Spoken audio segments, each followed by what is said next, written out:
सर्वप्रथम ज्ञान देवी माता सरस्वती को प्रणाम। तत्पश्चात विश्वनाथ पीजी कॉलेज कलाम सुल्तानपुर के प्रबंधक को मैं साधुवाद देना चाहूँगा, जिन्होंने ज्ञान अधिगम के इस नवीन विधा ऑनलाइन क्लासेस के सुचारू संचालन की सुविधा हम सभी को प्रदान की है। मैं doctor Kiranjit Singh, assistant professor Vishwanath PG college Kalan Sultanpur, सैन्य विज्ञान विभाग। सैन्य विज्ञान जिसे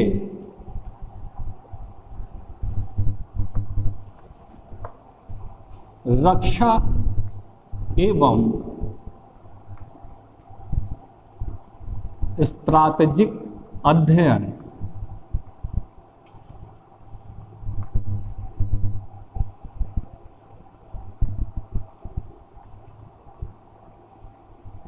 भी कहते हैं।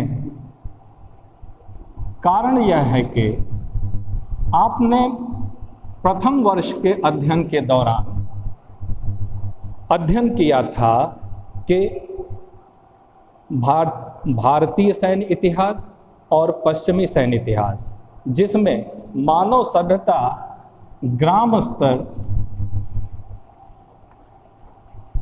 नगर स्तर,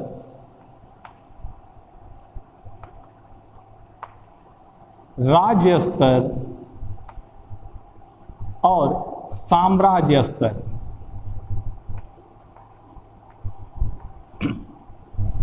तक बताई गई थी, जिसमें राजा का मंत्रिपरिषद और उसकी सेना दो महत्वपूर्ण अंग होते थे। सेना का दो कार्य मुख्य रूप से कहा गया, एक आंतरिक खतरों से निपटना और नंबर 2 बाह्य खतरों से निपटना। अर्थात सेना एक अकेली बॉडी होती थी जो राज्य के आंतरिक एवं बाह्य खतरों से चुनौती लेने का कार्य करती थी और राज्य को सुरक्षा प्रदान करती थी। आगे चल करके 1648 वेस्टफेलिया संधि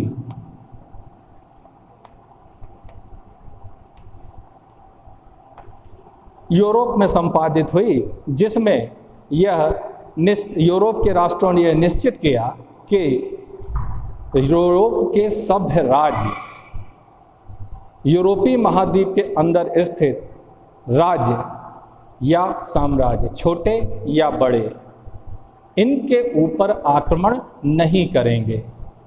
उन्होंने इन राज्यों को सभ्य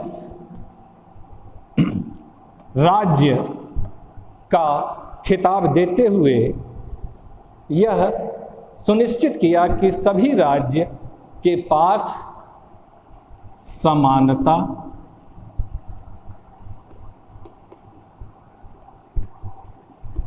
सार्वभौमिकता, अखंडता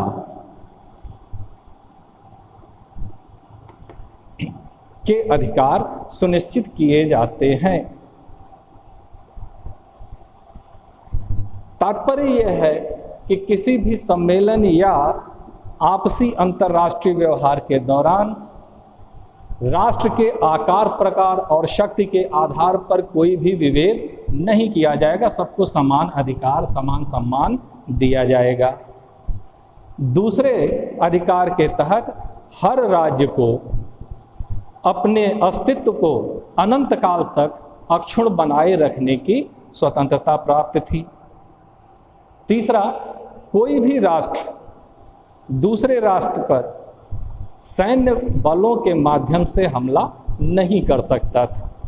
इन तीनों अधिकारों को प्राप्त करने के पश्चात राज्य राष्ट्र की श्रेणी में परिवर्तित हो गए। तब राष्ट्रों की शांति व्यवस्था आंतरिक एवं बाह्य चुनौतियों से निपटने की व्यवस्था दो स्तरों में विभक्त हुई। पहला, राष्ट्र के अंदर की चुनौतियां और दूसरा राष्ट्र सीमा से बाहर की चुनौती।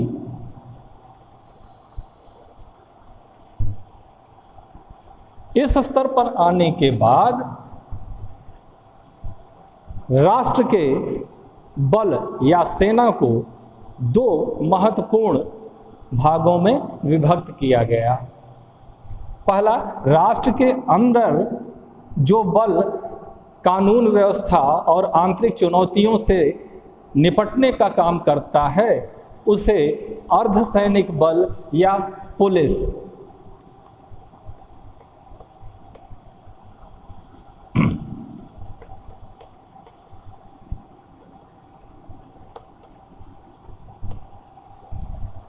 कहा गया। और शत्रु राष्ट्र से जब सैन्य चुनौतियां उपस्थित होती हैं उससे जो बल कार्य करता है उसे सेना कहा गया। इस तरह से जो पहले किसी राज्य स्तर में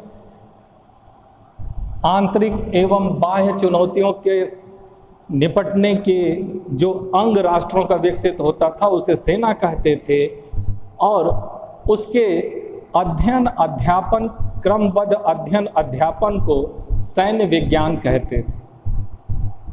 वहीं आधुनिक रूप में जब सेना के कार्यक्षेत्र काफी विस्तृत हुए, उनकी सीमाएं अनंत हुई, जल थल नभ हर तरह के विभाजन हुए, तो इस हिस्से को अलग करके रक्षा एवं स्ट्रैटेजिक अध्ययन के अंतर्गत हम वर्तमान में अध्ययन करते हैं।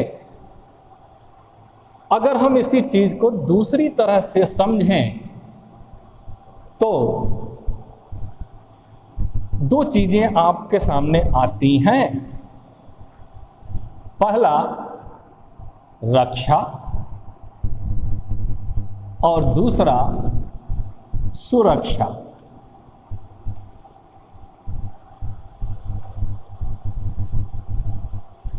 इंग्लिश में डिफेंस और सिक्योरिटी, ओके। अब रक्षा से क्या तात्पर्य है और सुरक्षा से क्या तात्पर्य है? स्वाभाविक है कि किसी आक्रमण के विरोध में जो हमारा राष्ट्र प्रतिक्रिया देता है, सैन्य बलों के माध्यम से प्रतिक्रिया देता है, उसे हम रक्षा के अंतर्गत में लाते हैं और इसका प्रमुख बल है सैन्य बल। और सुरक्षा एक विस्तृत अवधारणा है जिसमें आंतरिक एवं बाह्य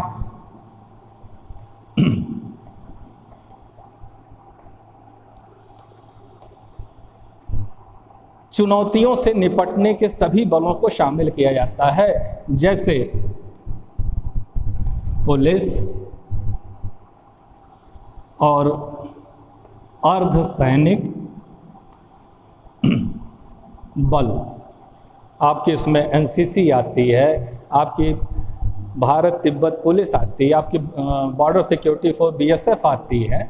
इन सभी बलों को हम सुरक्षा के अंतर्गत, अगर इस चीज को हम डायग्राम के माध्यम से समझना चाहें तो अगर यह सुरक्षा है, अगर यह वृत्त एक सुरक्षा को इंगित करता है, तो रक्षा इसका एक भाग है।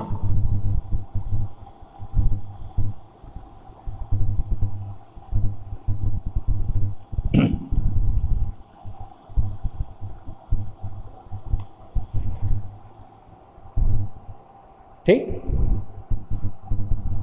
अब इसके बाद क्यों हमारा विषय का नाम सैन्य विज्ञान से रक्षा एवं स्ट्रैटेजिक अध्ययन किया गया? हाँ, यहां पर अगर हम स्ट्रैटेजी के बारे में विचार करें तो स्ट्रैटेजी सेना द्वारा रण क्षेत्र में की गई कार्यवाहियों से सीधी तरह से संबंधित होती है। इसलिए हम वर्तमान में सैन्य विज्ञान को सैन्य विज्ञान न कह करके रक्षा एवं स्ट्रैटेजिक अध्ययन इस विषय का नाम देते हैं। अब हम बीए बीएससी भाग 2 के विद्यार्थियों के संबंध में ज्ञान को आगे ले चलते हैं और इस वर्ष के पाठ्यक्रम में क्या क्या शामिल है, किन किन बिंदुओं के अंतर्गत अध्ययन अध्यापन का कार्य होना है, उसे संक्षेप में अध्ययन कर लेते हैं।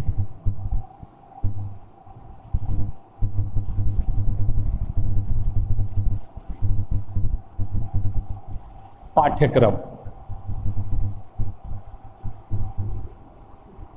BA/BSc भाग 2 रक्षा एवं स्ट्रैटेजिक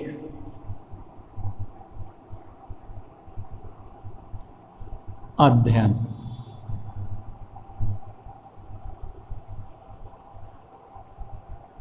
बीए बीएससी भाग 2 के पाठ्यक्रम को 2 प्रश्न पत्र के अंतर्गत बांटा गया है।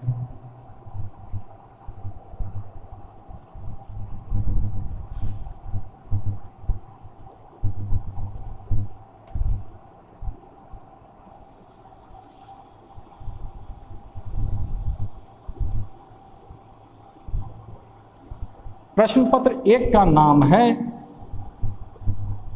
भारतीय युद्ध कला 1947 यानी आजादी के पश्चात।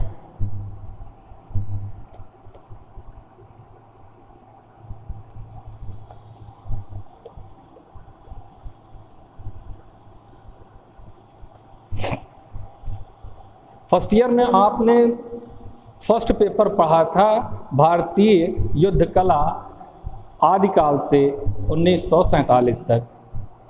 अब उसके बाद उसके आगे के आज़ाद हिंदुस्तान में आज़ाद भारत में सैन्य विकास किस किस क्रम में हुआ उस संदर्भ में।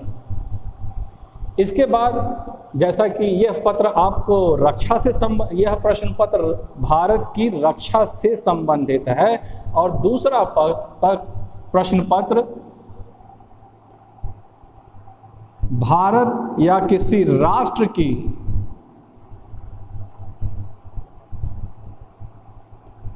राष्ट्रीय सुरक्षा से संदर्भित है, संबंधित है। अब प्रथम प्रश्न पत्र के बारे में।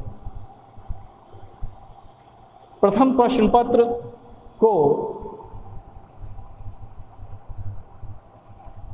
कुल 4 भागों और उपभागों में विभक्त किया गया है।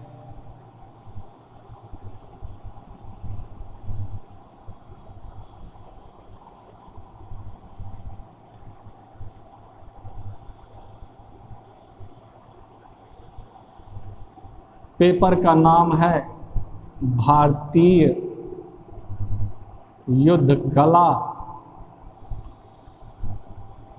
1947 से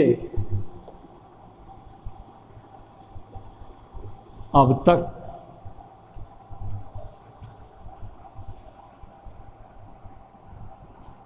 जिसका पहली यूनिट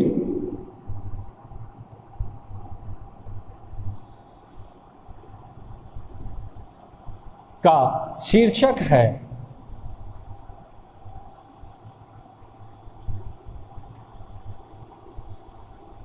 भारत का विभाजन। इसका प्रथम उपभाग है सैन्य बलों का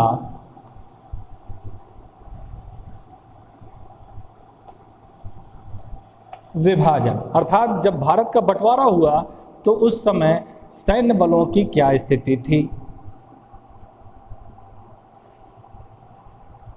दूसरा, सैन्य बलों की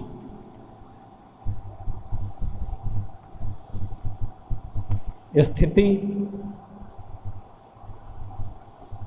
तीसरा,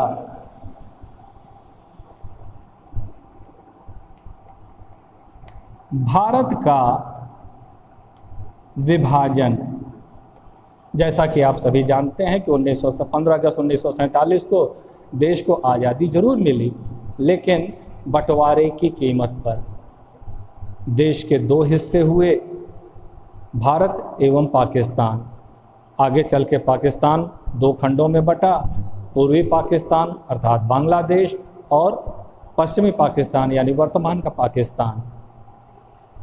इनमें सशस्त्र बलों के एक निश्चित अनुपात में विभाजन किया गया था कि कुछ प्रतिशत पाकिस्तान को और मेजर प्रतिशत भारत के हिस्से में सेनाओं का विभाजन किया गया था।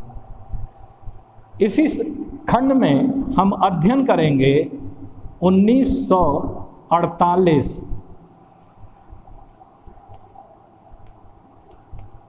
कश्मीर संघर्ष के कारण और घटनाक्रम की। ये आपकी यूनिट नंबर 1 होगी। इसके पश्चात अगली यूनिट नंबर 2,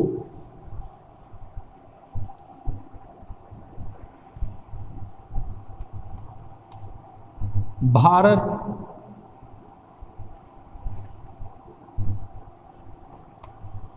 चीन युद्ध 1962। इसका प्रथम उपभाग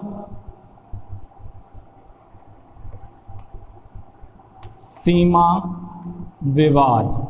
भारत और के बीच में जो हमारे भारत की उत्तरी सीमाएं हैं उनके संदर्भ में कि कहां पर कौन कौन से विवाद 1962 के दौरान उत्पन्न हुए।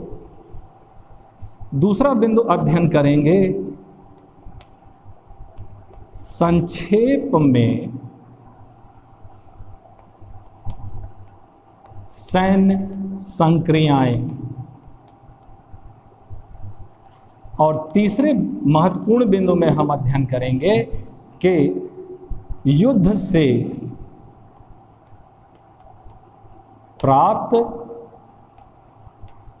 सैन्य राजनीतिक शिक्षाएं।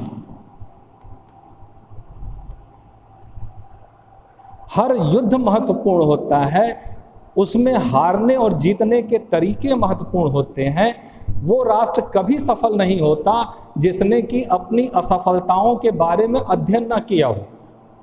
सैन्य विज्ञान का मुख्य उद्देश्य है कि अतीत में लड़े गए युद्धों से हम जो सीख लेते हुए उन गलतियों को न दोहराएं जो आगे आने वाले युद्धों में हमको लड़नी है। हम उन्हीं सिद्धांतों, उन्हीं नीतियों का परीक्षण करें, उन्हीं पर हम कार्य करें जिससे कि हमारे राष्ट्र की विजय सुनिश्चित हो सके। तत्पश्चात यूनिट 3,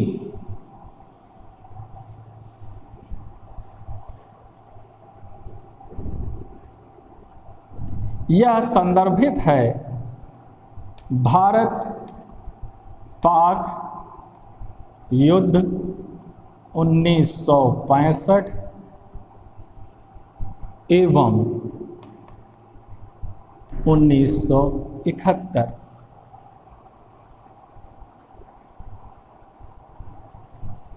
इसका प्रथम खंड भारत पाक युद्ध 1965, इसकी पृष्ठभूमि एवं कारण।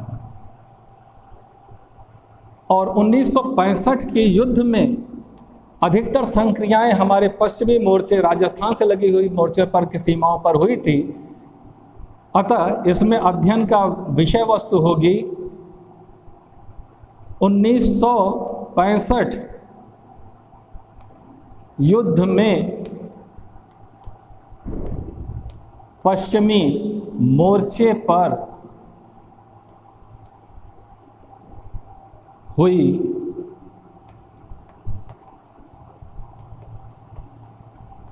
संक्रियाएं। पश्चिमी मोर्चे पर भारतीय सेना ने कौन कौन सी स्ट्रैटेजी अपनाई, कौन कौन से सेनांगों ने हिस्सा लिया, किसका क्या क्या रोल था, इसके बारे में इस टॉपिक के अंदर हम अध्ययन करेंगे। तत्पश्चात तीसरे उपभाग में भारत पाक युद्ध 1971 पृष्ठभूमि एवं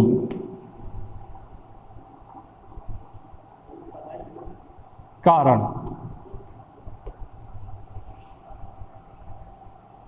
इसका चौथा उपभाग होगा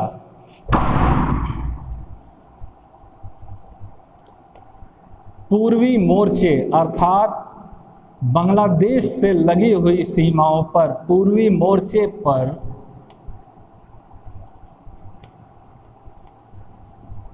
हुई संक्रियाएं और इन संक्रियाओं के फलस्वरूप उत्पत्ति हुई थी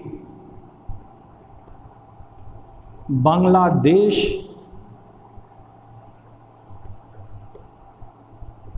उद्भव, बांग्लादेश का स्वतंत्रता प्राप्त हुई थी।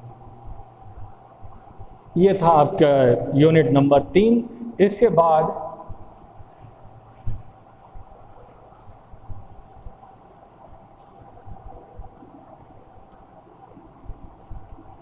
प्राप्त सैन्य राजनीतिक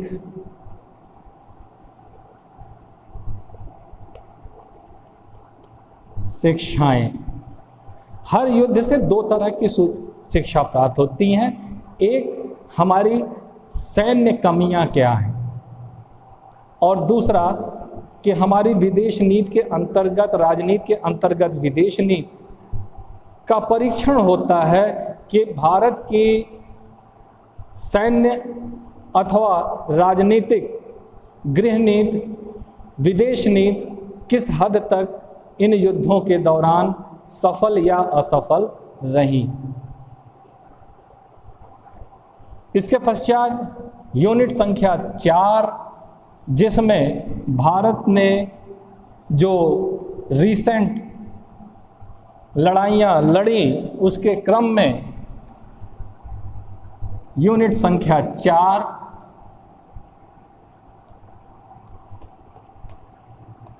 कारगिल संघर्ष 1999।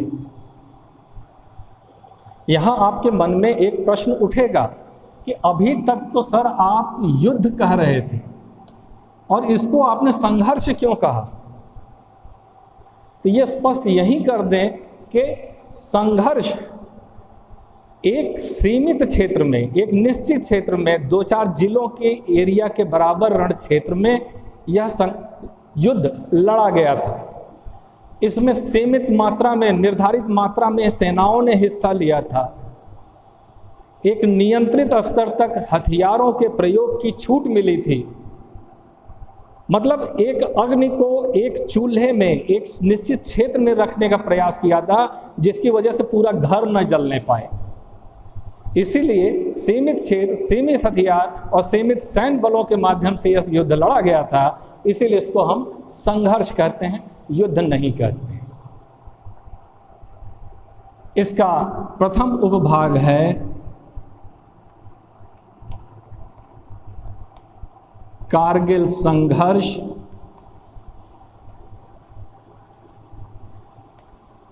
कारण एवं पृष्ठभूमि। नंबर 2, सैन्य संक्रियाएं एवं वायुसेना की भूमिका।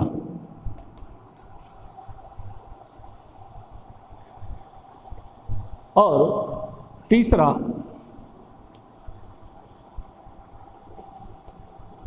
सैन्य राजनीतिक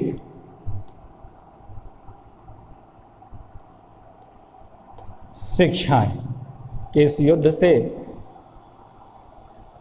राष्ट्र को कौन कौन सी सैन्य एवं राजनीतिक शिक्षाएं प्राप्त हुई, इसके बारे में विश्लेषण किया जाएगा। इस तरह से यह प्रथम प्रश्न पत्र का पाठ्यक्रम रहा और इसके पश्चात हम आते हैं द्वितीय प्रश्न पत्र पर।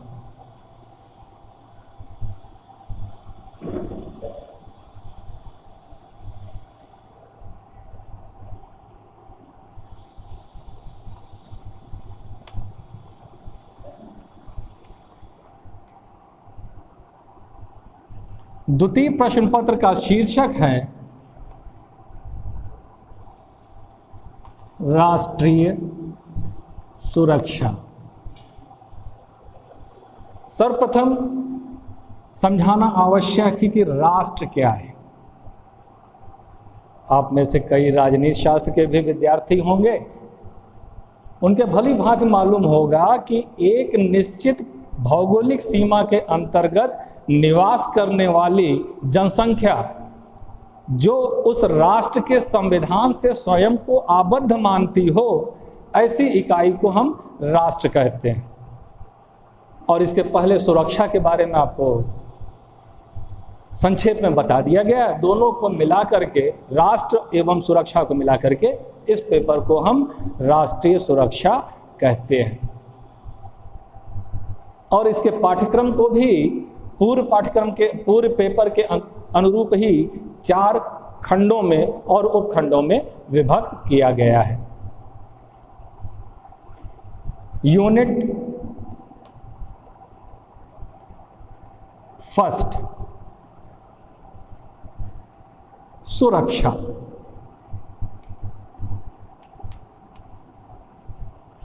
जिसका प्रथम उपभाग है राष्ट्रीय शक्ति। इसका अर्थ एवं अवधारणा।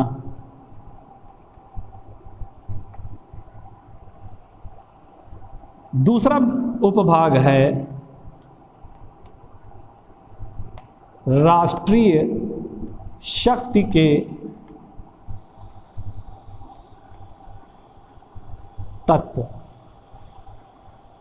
यहाँ थोड़ी सी आपके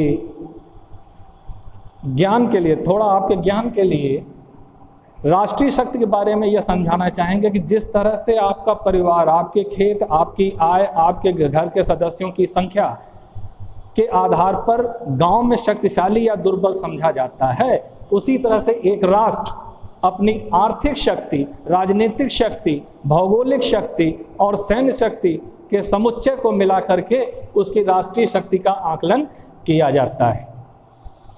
तो ये तत्व जितने अधिक सबल होंगे, राष्ट्र को अपनी नीतियां अंतर्राष्ट्रीय स्तर पर संचालन करने के लिए उतने ही प्रभावशाली ढंग से मदद मिलेगी, उसका अनुगमन करने वाले अन्य राष्ट्रों की संख्या ज़्यादा होगी। इसके पश्चात सुरक्षा की अवधारणा,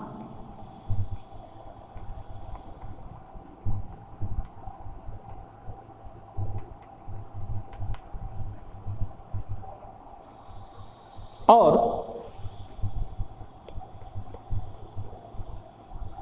विप्लव और प्रति विप्लव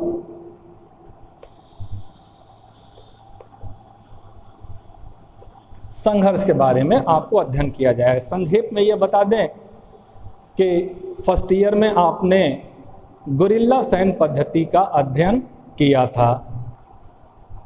अब इसके पश्चात भाग संख्या 2 में अंतरराष्ट्रीय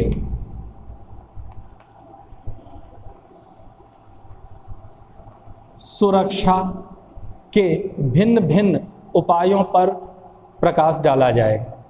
जब राष्ट्र अपनी सेना के माध्यम से, अपने आंतरिक संसाधनों के माध्यम से अपनी सुरक्षा करने में स्वयं को असमर्थ पाता है, तब वो सुरक्षा के उपायों की खोज सीमाओं से बाहर अंतर्राष्ट्रीय क्षेत्र में, विदेशों में करता है। जैसे जो उपकरण हम बना नहीं सकते, उसे हम बाहर से खरीदने का प्रयास करते हैं। इस उपखंड में पहला राष्ट्र की विदेश नीति, अर्थ नीति, गृह नीति एवं रक्षा नीति के अंतर संबंधों का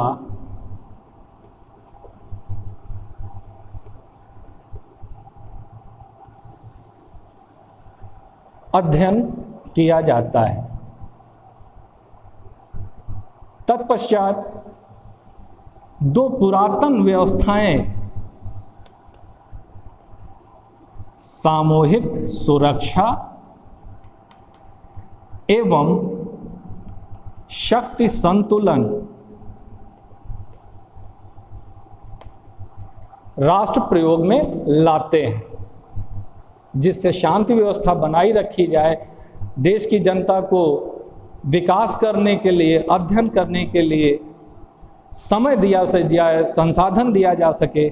इसलिए ये उपाय प्रयोग में लाए जाते हैं। तीसरा उपभाग है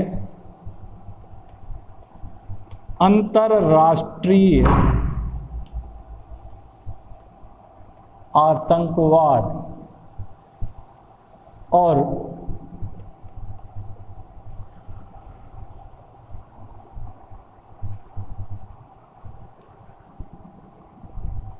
हिंद महासागर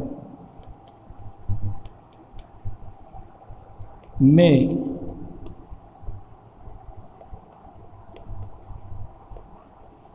महाशक्तियों का संघर्ष एवं भारत की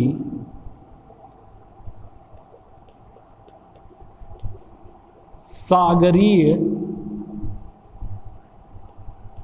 रक्षा चुनौतियां।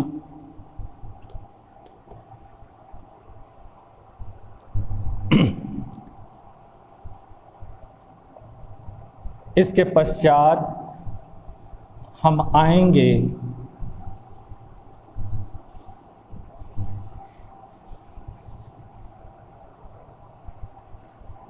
यूनिट संख्या 4 पर,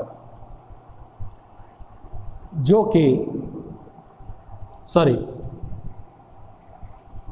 यूनिट संख्या 3 पर, जो कि जिसका शीर्षक है भू-स्ट्रैटेजी एवं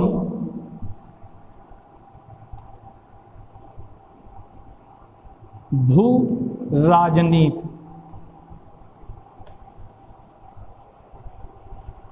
इस टॉपिक में सेना की गतिविधियों, उसके चलने के तौर तरीके, उनके हथियारों के प्रयोग, उनके हथियारों के प्रकारों के प्रयोग के तरीके एवं देश की राजनीति पर देश के भूगोल का, भूगोल का क्या असर पड़ता है, उसका अध्ययन किया जाएगा। इसके अंतर्गत प्रथम उपभाग में पाक की भूमिका और दूसरे उपभाग में चीन की भूमिका, हमें कौन कौन से खतरे पाकिस्तान से, भारत को कौन कौन से खतरे पाकिस्तान से हैं, भारत को कौन कौन से खतरे चीन से हैं, और इन खतरों के संदर्भ में भारत के विकल्प कौन कौन से हैं। स्वावलंबी बनना चाहिए, साम्यवादी गुट के साथ जाना चाहिए या पूंजीवादी गुट के साथ जाना चाहिए। इसके पश्चात हम आखिरी भाग में प्रवेश करेंगे, यूनिट संख्या 4, जिसमें भारत की जो रक्षा चुनौतियां हैं उसके संदर्भ में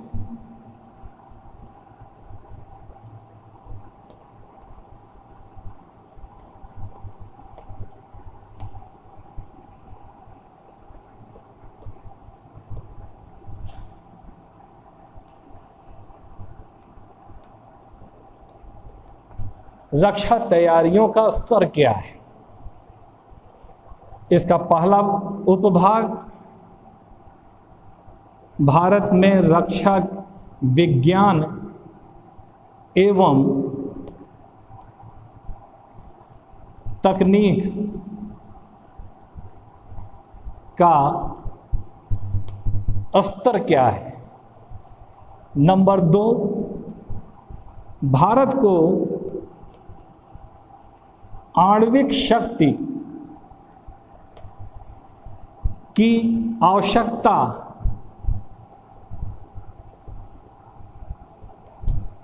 क्यों है, और नंबर 3, भारत की सैन्य क्षमता का स्तर क्या है।